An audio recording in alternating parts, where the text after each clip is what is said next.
ChatGPT Plus is free for college students through May. Here's the thing. You've got a lot to do between now and then. Studying for finals, writing papers, trying to keep your life on track, and ChatGPT can help with all of it. It can quiz you for your econ exam, make a study guide from your French notes, plan out your meals and study breaks. It can get really specific on how you like to learn. It can even help you come up with ways to stop procrastinating. So from now until summer break, take advantage of all the ways ChatGPT can make your life easier. Restrictions apply.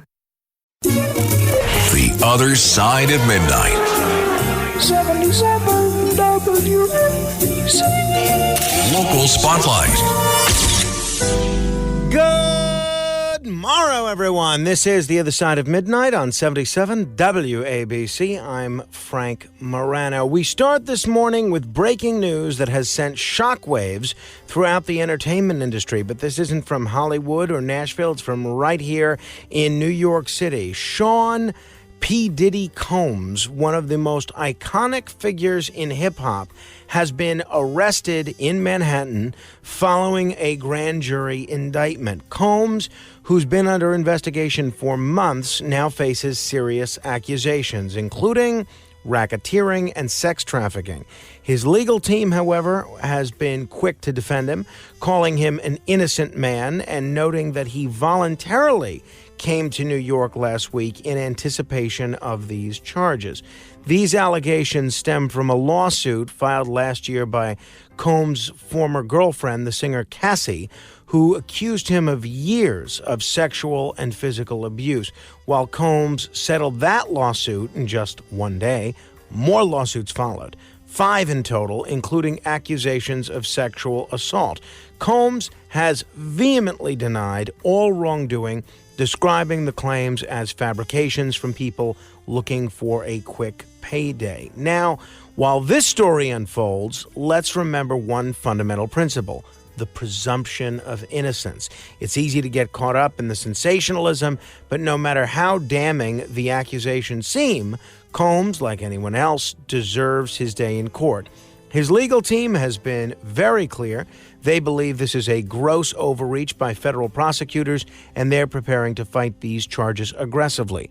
Still, it's hard to ignore the context.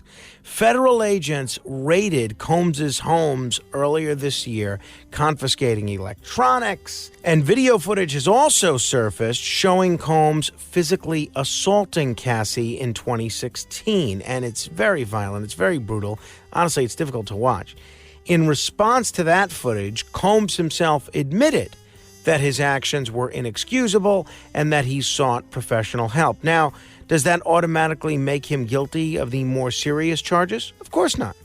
But it certainly adds weight to the scrutiny. I'll be following this case pretty closely, as I'm sure many of you will. It's rare to see someone of Combs' stature, wealth, fame, facing such intense legal and public pressure, and how this plays out will have implications not just for him, but for how these kinds of cases are handled in the future. Beam me up! To be continued. 5 immersive worlds, 1 amazing theme park. Get ready to explore the all-new Universal Epic Universe, featuring the wizarding world of Harry Potter, Ministry of Magic, Super Nintendo World, How to Train Your Dragon, Isle of Berk, and Dark Universe. Epic Universe opens May 22nd at Universal Orlando Resort. Our universe will never be the same. Tickets and packages on sale now at universalorlando.com. The Other Side of Midnight. 77 WABC. Local Spotlight.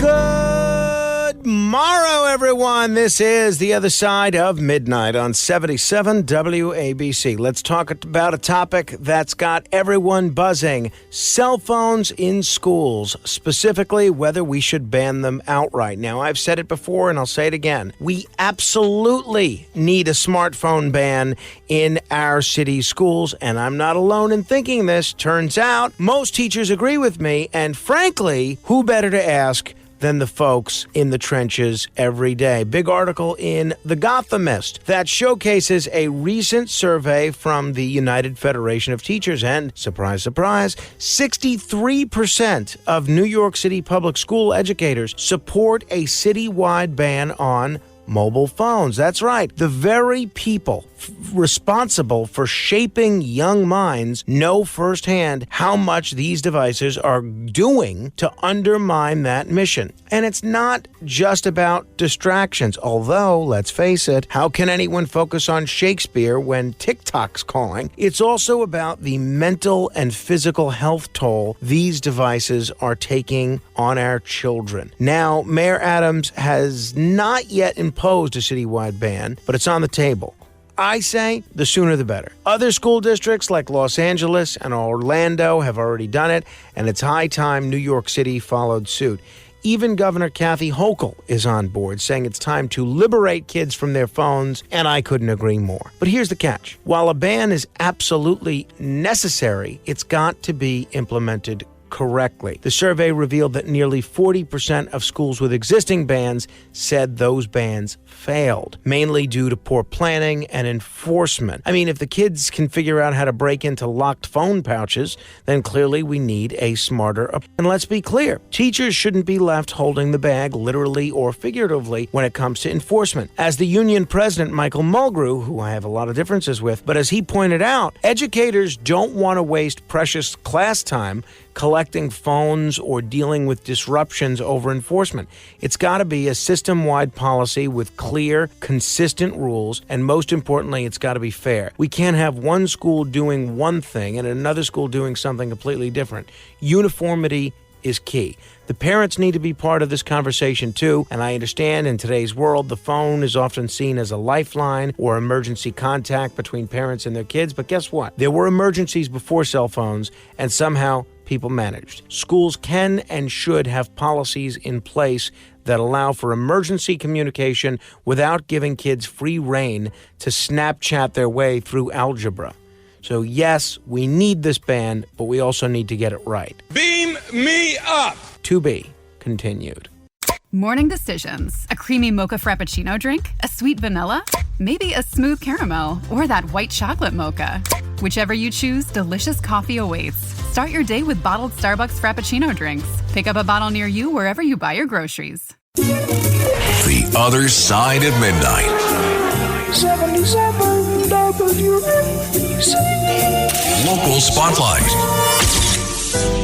Today, I want to talk about an unfortunate incident that unfolded over the weekend in Brooklyn. One that started with something as seemingly minor as fare evasion and escalated into a chaotic, tragic scene. You probably have heard about this, but in case you haven't, 4 people, including an NYPD officer, were shot after police confronted a man, 37-year-old Darrell Mickles, for skipping the fare at the Sutter Avenue L train station in Brownsville. According to police, Mickles not only evaded the fare, but later pulled out a knife after officers attempted to stop him. When tasers failed to subdue him, the situation quickly spiraled, ending in gunfire. Let me first say I wish everyone involved a speedy recovery, particularly the officer who was shot, the bystanders caught in the crossfire, and even Mickles, who remains in critical condition. No one should have to endure what those people did on Sunday afternoon. This incident highlights a much larger issue that I've spoken about numerous times: fare evasion. The MTA loses nearly $700 million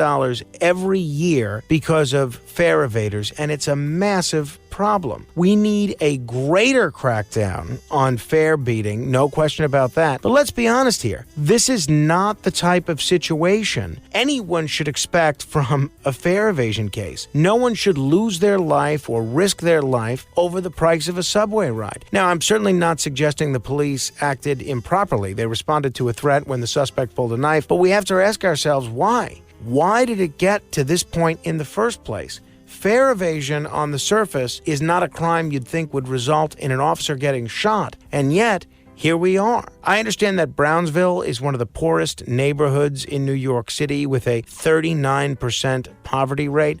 Many people can't afford the subway fare, and I don't doubt that there are countless folks skipping the turnstile out of sheer desperation. But there are programs in place to help, like the city's Fair Fares program, which offers half-price subway rides to low-income New Yorkers.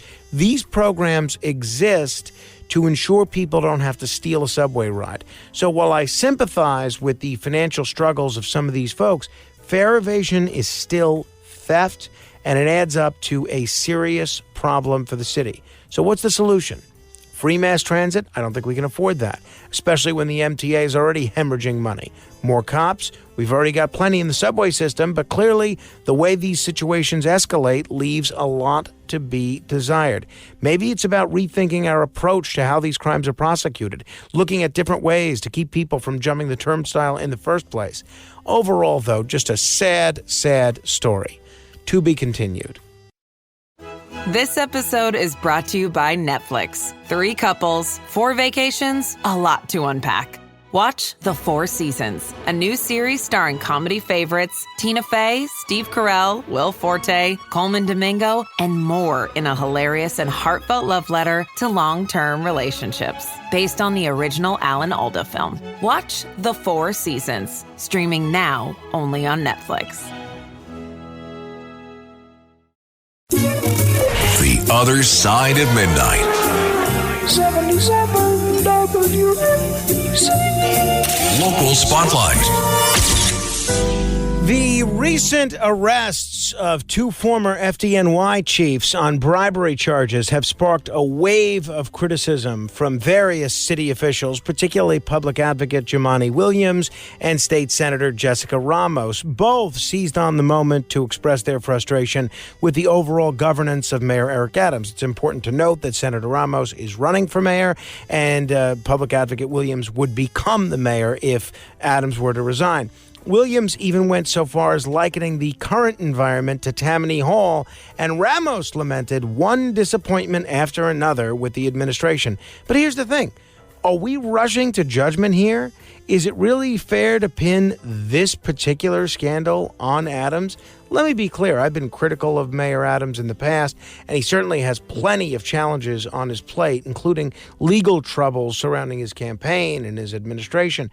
But in this case, there's no evidence, at least not yet, that Adams had anything to do with the bribery scheme involving former FDNY Assistant Chief Anthony Saccavino and Deputy Assistant Chief Brian Cordasco.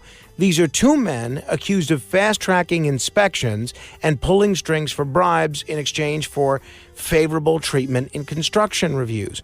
Now, it's important to remember that these alleged actions started in 2021. Before Adams was even in office. According to the indictment, the scheme may have extended into the first year of his administration, but that doesn't automatically implicate the mayor. In fact, Adams got rid of these people. The FDNY is a massive department, and while it's reasonable to demand accountability from those in leadership, we shouldn't jump to conclusions that the mayor was somehow involved or benefited from this particular situation. Yet, we're seeing political opponents of the mayor, like Williams and Ramos, use this as an opportunity to stoke the fires of distrust. They're painting it as part of a larger narrative of corruption within City Hall. Williams, of course, has an interest in doing so. He would, as I mentioned, become the acting mayor. And same thing with Ramos. Let's call this what it is: politics. Yes, there are legitimate concerns about corruption probes surrounding Mayor Adams' administration. But this FDNY is being weaponized by his political opponents, and we need to be cautious here. Saccavino and Cordasco are accused of serious crimes, but they haven't even gone to trial yet. So for now, we shouldn't rush to make this about the mayor. Let's focus on the facts as they unfold and remember that due process matters. After all, Adams has enough on his plate without the city's political class turning every scandal into an opportunity to score points. This is a developing story, and we'll see where it leads. But for now, let's not pile on Mayor Adams for something he's not even alleged to be involved in. As far as we know, this was a case of a few bad apples in the FDNY, not a conspiracy hatched at City Hall. To be continued.